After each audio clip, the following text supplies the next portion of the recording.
Well, okay, we are going to get started painting on our Stella abstractions. Here's my one that's set up already, and I have my palette here.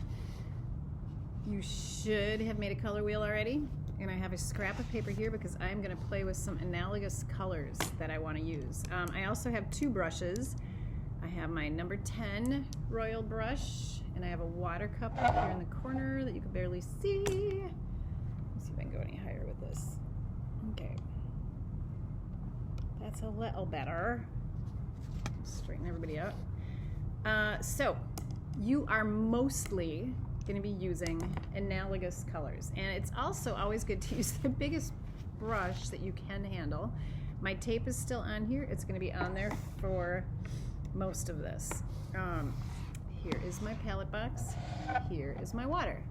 Here are my paper towels. So you're going to need all of these things before you can start painting. You may be sharing a paint palette with somebody else, which is just fine.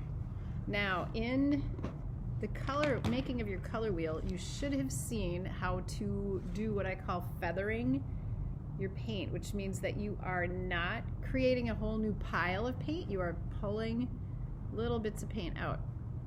Now, analogous colors are going to be the colors that are near each other in the color wheel. Your paints are set up in essentially a color wheel. So you would either be sticking along this end, like red to orange to yellow, or you might be going yellow to blue to green, or you might be going purple to red to yellow to blue to purple to red, that kind of a way. So you're going to be limited for the most of it that way. I'm going to actually lean towards the purple here. So I'm going to pull some of my magenta out and some of my blue. And by feathering, what I mean is you're pulling just a little bit out of the bottom of your paint. Now your paint palette should be keeping your paint nice and juicy for you because they should be pretty wet.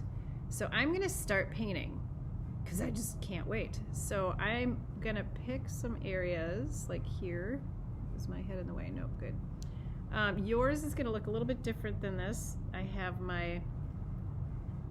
I'm getting a glare, so you can see that that's really wet. So let me see if I tip it. There, you can see how purple it is. So I'm laying in color there. So I'm going to keep painting this particular protractor, this lovely color. And every time I come to a line, I'm going to change my color. Especially when I get to the tape. So you can just paint right on top of that tape.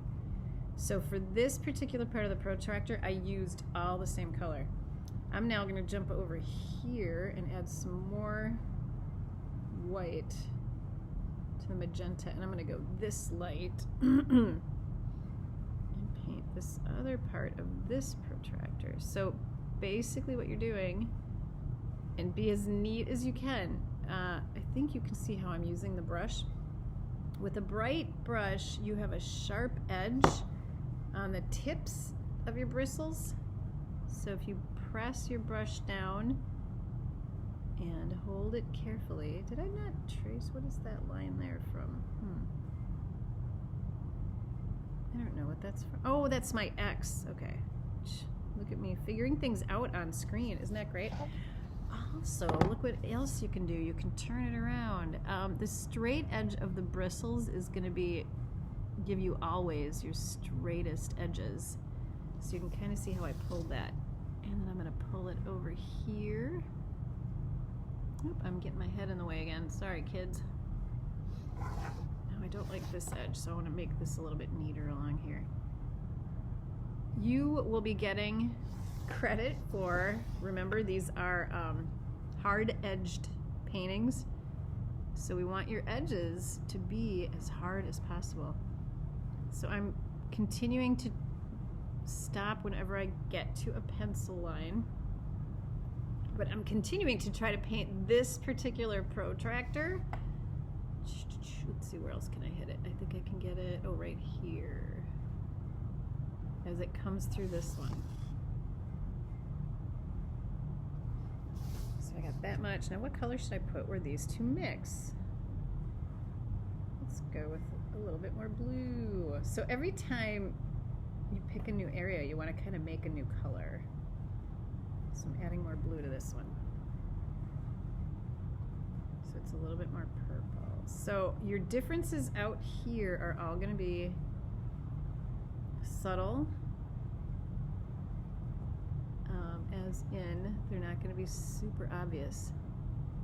The cool thing about acrylic is you can always go back and lighten something up if you need to. Oops, and don't worry about kind of going off the edge like this too. It's fun when your paintings go around the edge. So there, I've kind of completed this protractor except for where the tape is, which is fine.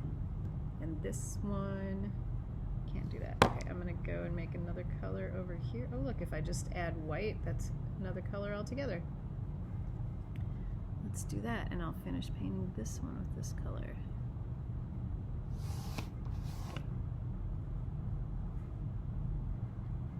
And if it's easier to use the smaller brush, that's fine. I want you to try to leave black showing where the pencil lines are. The pencil lines won't be so obvious when we're all the way done. And there will be some areas that you're going to choose to leave black as well. Let's see, and this is my point of interest there, so I may be shifting some of these colors when I get closer to that. But now I still have, this color. I'm going to actually jump over and paint this one, this nice light color. So you can jump around a little bit into your background with different colors.